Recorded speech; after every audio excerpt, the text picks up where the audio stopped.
Hi, this is Zena Awesome. So today I decided to try something different to film me out walking and then do a narration over the film, and we'll see how that works.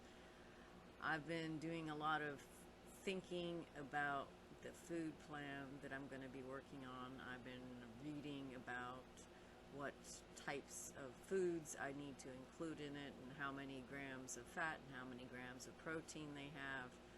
I've been researching the different types of juicers and the pros and cons of the different types.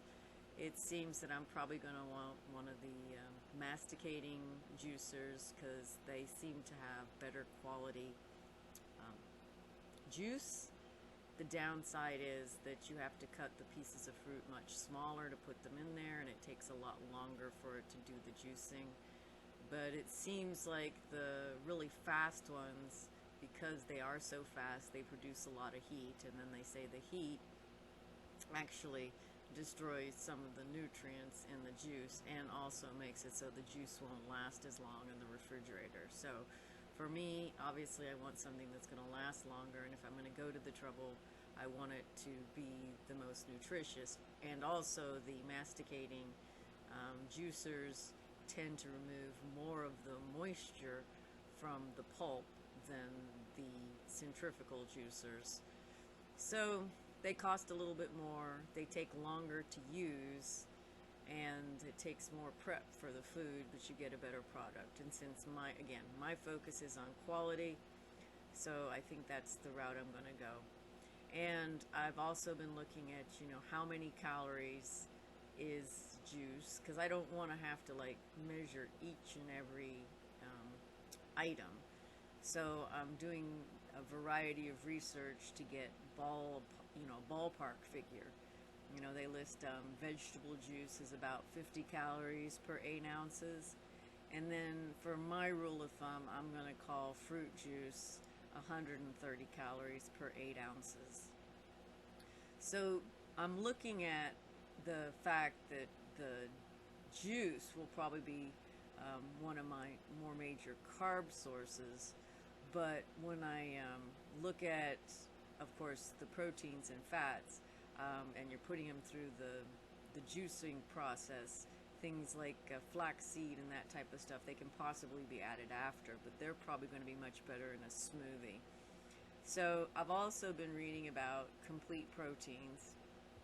As you know, you may or may not know, one of the big reasons they tout eating meat is a complete protein. It has all the different enzymes you need that your body can't make.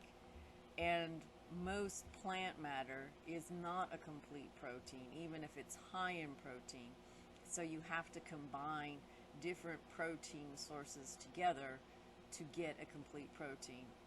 This was something when I was young I had never had anybody explain to me, because I had always wondered why I'm going to say in Mexican food they would have both rice and beans, because as a kid I was always, more of a meat and potatoes girl, my mom coming from the Midwest. And so she wouldn't do, potatoes and beans or potatoes and rice. So you're like, well, why do they do rice and beans? Well, that's because rice and beans are a complete protein. So you need both if you want to get all the good stuff. The other thing that I realized going through my list is since I'm probably going to try to still stay away from gluten or gluten-like things, which unfortunately for me seems to include chickpea. That chickpeas I seem to have been had a little bit of a reaction to, so I'm going to want to stay away from them. So I'm going to want to go more on the nut and seed plus a legume. And one of the things I had forgotten is that peanuts aren't considered a nut or a seed, they're considered a legume.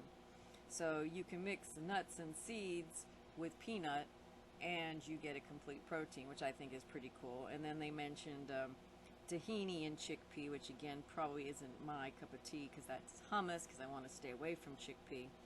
And then they show the example of almonds and lentils. So it's nice to know there's more to the choices than maybe specifically beans and rice. And again, my plan is to somehow come up with some recipes where I can put these in smoothies or in drinks. And you know, just because you make it a smoothie type thing, if you make it hot, then it's a soup, right? Um, so I can do it either way. Obviously, I'm going to experiment, but the idea being that for the most part, I'm going to be drinking most of my calories.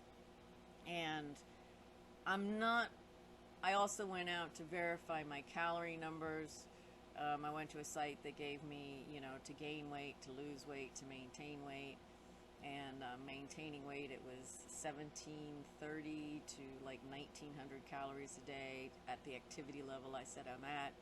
So I'm going to have to adjust that some as needed. But if I can get the main calories from drinks, I think it's going to make it, well, I think it's going to make it easier because I can include getting my liquids and getting my calories all in the same thing.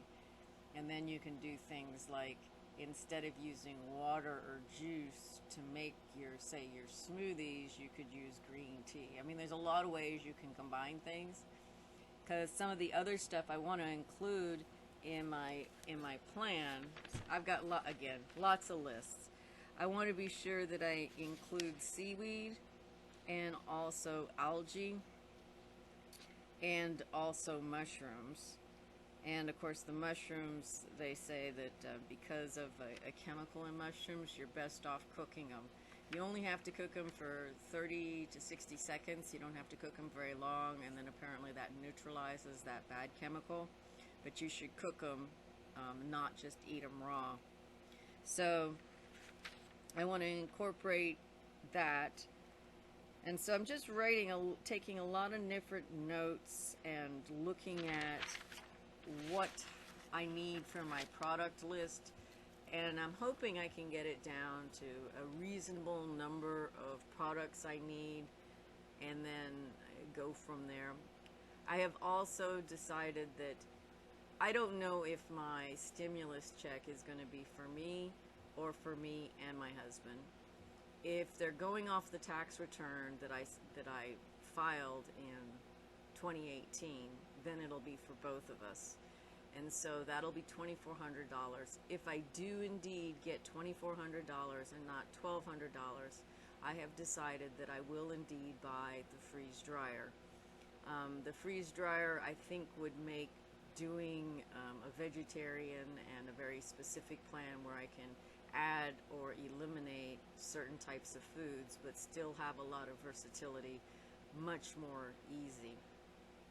So that's a decision I've made. So get my fingers crossed that it's the big check, and then I'll order the freeze dryer.